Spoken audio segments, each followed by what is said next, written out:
इस कहानी के पहले भाग में आपने देखा कि रोमी अपने पति की शादी पैसों के लालच में चुड़ैल से करवा देती है। शादी के बाद चुड़ैल दुल्हन के कपड़ों में राम का इंतजार कर रही होती है। राम, अब आ भी जाओ, मैं इस दिन का कब से इंतजार कर रही थी। दूसरी तरफ राम स्विमिंग पूल के पास झूले में रोमी के साथ बैठा होता है। रात हो चुकी होती है। मैं आज बहुत खुश हूँ जी।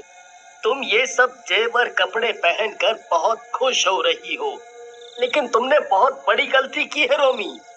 अरे आप चिंता क्यों करते हो, हम दोनों बहनों की तरह रहेंगी। जब घर में और लोगों के साथ रहने से प्यार नहीं बढ़ता, तो बीवी के मामले में पता नहीं क्यों प्यार बढ़ जाता है। ओहो, देखो ना मेरी अकल। आज तो आपको रीमा के कमरे में जाना है। चलो चलो चलो, नहीं तो लोग कहेंगे मैंने उस बेचारी के साथ धोखा किया है। पैसे तो ले लिए, लेकिन पति अभी भी खुद ही रखा है। चलो चलो, जल्दी चलो। तुम्हारा दिमाग तो खराब नहीं हुआ? मैं कहीं नहीं जाऊंगा, मैं सिर्फ तुमसे प्यार करता हूँ। वाह जी वाह, ये तो गलत बात हुई। आपने कहा था कि मैं जो कहूँगी आप वही करोगे। अब चलो। हे भगवान, मैं कहाँ फंस गया।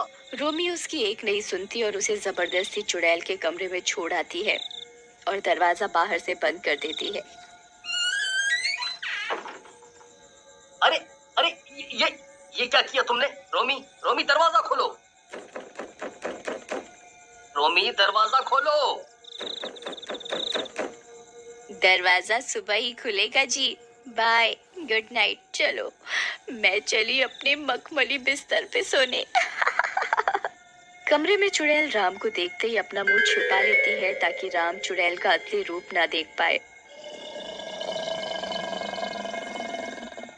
अरे राम, तुम परेशान क्यों होते हो? आज तो हमारी सुहागरात है ना। अरे यार, तुम तो चुप ही रहो। तुम्हारी सुहाग रात की तो ऐसी की तैसी, दिमाग खराब करके रख दिया है। तुम उदास मत हो, आओ यहाँ मेरे पास आकर बैठो ना। सब तुम्हारी वजह से हुआ है। तुमने मेरी बीवी को लालच दिया, लेकिन तुम्हारा भी कोई फायदा नहीं है इसमें, क्योंकि मेरा प्यार सिर्फ मेरी बीवी का है, समझी? इतना बोलकर राम नीचे बिस्तर लगाकर सो जाता है। कोई बात नहीं राम, कब तक मुझसे प्यार नहीं करोगे? मैं तुम्हारा जिंदगी भर इंतजार कर सकती हूँ। अगली सुबह। अरे रीमा, तुम रसोई में खाना क्यों बना रही हो? नौकर है ना, वो बनाएगा। और ये क्या रूखी सूखी सी साड़ी पहन रखी है? नहीं दीदी, मैं राम के लिए अपने हाथों से बनाऊंगी खाना। उन्हें बाहर का पसंद नहीं है ना, और ना ही ज्यादा चमकने वाले कपड़े, इसलिए मैं ऐसे ही ठीक हूँ। अरे अब तो हम अमीर हो गए हैं, घर में बनाने की मेहनत क्यों करनी? और हाँ पति देव जी, आपको भी काम पे जाने की कोई जरूरत नहीं। इतना पैसा है, अब आराम करो, घूमो फिरो, ऐश करो। नहीं, पैसा तुमने कमाया है, मैंने नहीं। मैं जैसे काम करता था वैसे ही करूँगा। तभी वहाँ पिंकी और राहुल आते हैं। माँ, माँ, हमें स्कूल के लिए तैयार कर दो ना। अरे अरे हटो हटो, मेरी साड़ी खराब हो जाएगी। क्या कर रहे हो तुम दोनों? जाओ, सक्कू बाई तुम्हें तैयार कर देगी। नहीं, मैं नौकरानी से नहीं तैयार होऊंगा, आप चलो ना। राहुल पिंकी, चलो मैं तुम्हें तैयार कर देती हूँ, प्लीज चलो ना। रीमा के प्यार से कहने पर दोनों रीमा के साथ चले जाते हैं। रीमा उन्हें बहुत प्यार से तैयार करती है और उनसे बातें करती है। आंटी, हम आपको क्या कहकर बुलाएं? जो तुम्हारा मन करे वो बुलाओ। हम आपको माँ बुलाएं? हाँ, क्या कहा? माँ? हाँ हाँ, क्यों नहीं, ये तो बहुत अच्छा है। बच्चे बहुत खुश हो जाते हैं और चुड़ैल भी बहुत खुश हो जाती है। और इसी तरह कुछ दिन बीत जाते हैं। रोमी ने राम और बच्चों पर बिल्कुल ध्यान देना बंद कर दिया और रात में लेट पार्टी करने लगी। राम के सारे काम, खाना पीना चुड़ैल ही करती थी। इस तरह से राम अकेला महसूस करने लगा। थोड़ी देर मेरे साथ बैठो ना, कितने दिन हो गए। चलो आज साथ में खाना खाते हैं। अरे नहीं, इतनी रात हो गई। मैं तो पार्टी में गई थी और वहाँ से ही खा कर आई हूँ। अब थक गई हूँ। मैं सोने जा रही हूँ, खड़ा भी नहीं हुआ जा रहा। इतना बोलकर रोमी अपने कमरे में चली जाती है। राम रोने लगता है और खाना नहीं खाता। चुड़ैल ये सब देख रही होती है। चुड़ैल फिर से रीमा का रूप लेकर राम के पास आती है। उसे रूप बदलता दोनों बच्चे देख लेते हैं और डर के मारे अपने कमरे में चले जाते हैं। पिंकी, माँ तो चुड़ैल निकली, मुझे तो बहुत डर लग रहा है। डर मत भाई, अगर चुड़ैल माँ को हमें नुकसान पहुंचाना होता तो कब का पहुंचा देती। वो तो हमें बहुत प्यार करती है। दूसरी तरफ चुड़ैल रीमा के रूप में राम के पास जाती है और उसे चुप कराने लगती है। राम तुम चुप हो जाओ, मैं तो तुम्हें खुश देखना चाहती थी इसलिए मैंने ये सब किया। मेरा रास्ता गलत था लेकिन मैं तुमसे सच्चा प्यार करती हूँ। राम रीमा की अच्छाई कई दिनों से देख रहा था। रीमा ने पूरा घर बच्चे अकेले संभाल लिया था, इसलिए राम भी रीमा से प्यार से बात करने लगता है। फिर एक दिन, अरे राम, तुम्हारे जन्मदिन पर हम तुम्हारे पुराने गांव चलते हैं। अरे वाह, ठीक है। लेकिन मम्मी नहीं चलेगी, उन्हें गांव में अच्छा नहीं लगता। तो ठीक है, हम चारों ही चलते हैं। वो चले जाते हैं।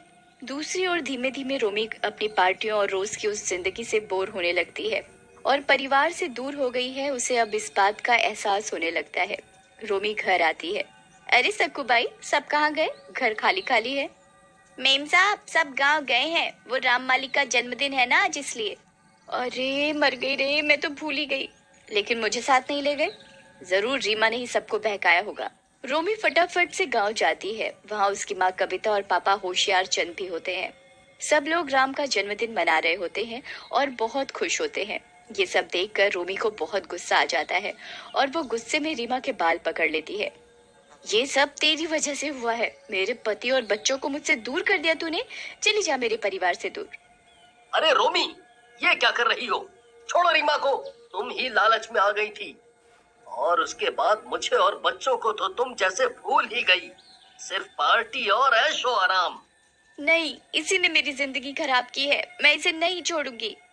रोमी रीमा के बाल खींचने लगती है। रीमा को गुस्सा आ जाता है और वो अपने चुड़ैल के असली रूप में आ जाती है।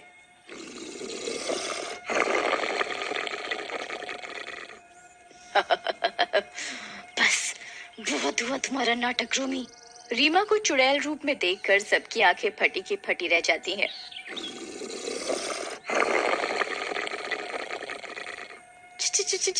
चुड़ैल रीमा, तुम चुड़ैल हो। मर गई रे। मम्मी, हमें तो पहले से ही पता था कि रीमा माँ एक चुड़ैल है, हमने देख लिया था। हाँ पापा, वो हमें इतना प्यार करती है इसलिए हमें डर नहीं लगा और हमने किसी को नहीं बताया। क्या? लेकिन रीमा, तुमने ये सब क्यों किया? राम, मैं तुम्हारे बचपन की दोस्त हूँ रीमा।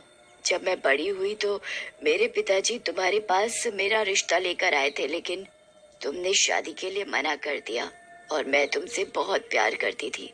तुम्हारे मना करने का सदमा मैं सहन नहीं कर पाई और मैंने आत्महत्या कर ली थी, पर मरने के बाद भी मुझे शांति नहीं मिली।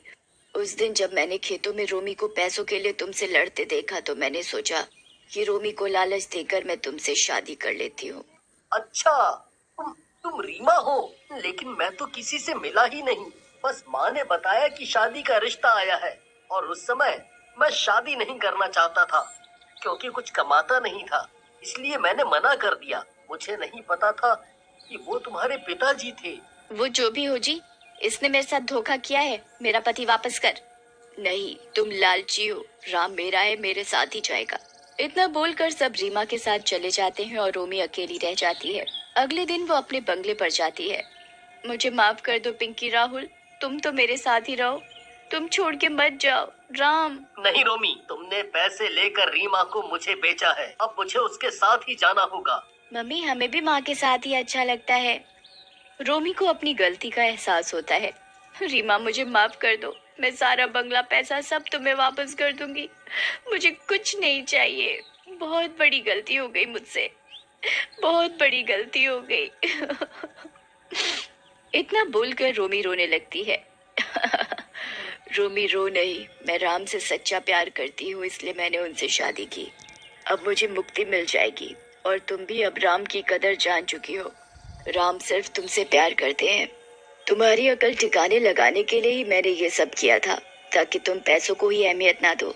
अब तुम साथ में खुश रहना और मैं भी अब चैन से मुक्त हो सकती हूँ। क्या? नहीं रीमा, अब मुझे पता चल गया कि पैसा उतना जरूरी नहीं। तुम मत जाओ, हम सब साथ मिलकर रहेंगे। नहीं, मुझे तो एक दिन जाना ही था और राम से मेरी शादी हुई और मुझे राम का प्यार भी मिला। बस मेरे लिए काफी है। इतना बोलकर रीमा मुक्त होकर चली जाती है।